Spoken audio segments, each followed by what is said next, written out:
I'm Jessica Hunter with BOSS.architecture, and we are here at Origami House, a project we developed in Cherry Hills Village that we are very proud of.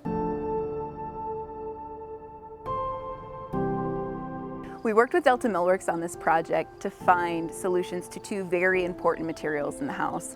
The first is the black siding that wraps inside and outside.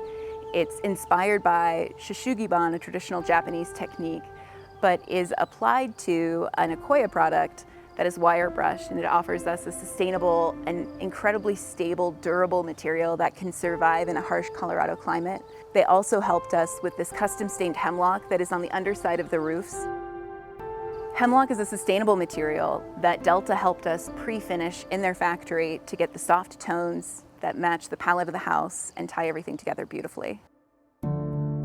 Delta Millworks has been a great partner on a lot of BOSS.architecture projects, and we love working with them because they are always ready to be creative and come up with different details that match our unique architecture.